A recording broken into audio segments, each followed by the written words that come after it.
Brought to you by KR Mangalam University.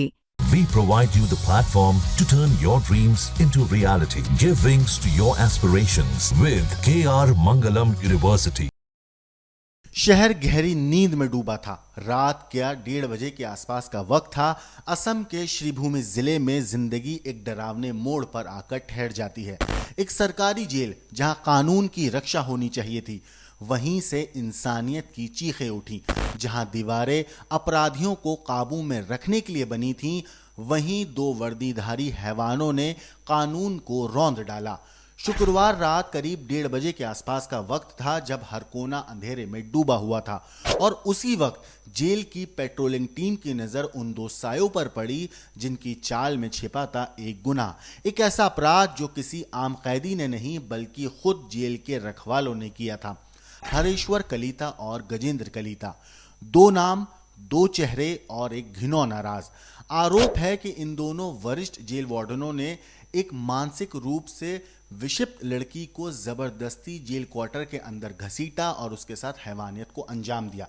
एक ऐसी लड़की जो ना ठीक से समझ सकती थी, ना बोल सकती थी और ना ही किसी को पुकार सकती थी।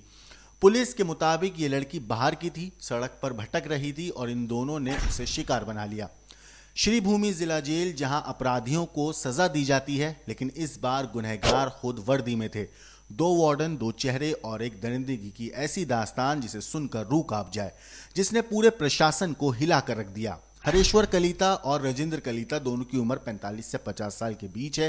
ये दोनों वार्डन जेल के अंदर कानून के रखवाले माने जाते थे, मगर शुक्रवार की उस काली रात ये दोनों कानून तोड़ने वालों की कतार में खड़े हो गए जब इन्होंने एक मानसिक रूप से विक्षिप्त लड़की को जबरदस्ती जेल स्टाफ क्वार्टर में घसीटा और फिर जो हुआ उसने पूरे असम को दहला दिया।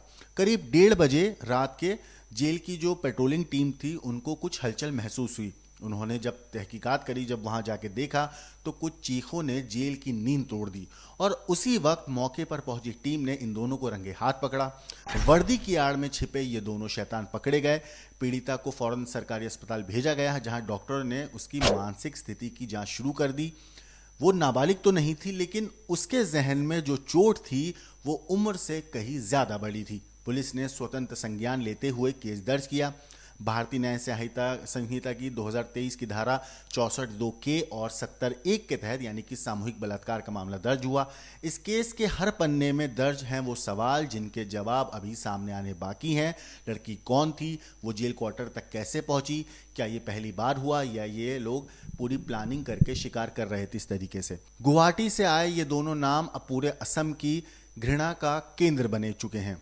पुलिस कहती है कि पीड़िता सड़क पर घूम रही थी, मगर क्या उसे पहले से टारगेट किया गया था? क्या ये दरिंदगी वर्दी के पीछे पल रही थी और ये पहली बार क्या ये सामने आया है ऐसा कुछ केस, या पहले भी ऐसी वारदात को अंजाम दे चुके हैं? ये कोई सामान्य रेप केस नहीं है, ये कानून की दीवारों में छिपे दरिंदगी की दास्तान है।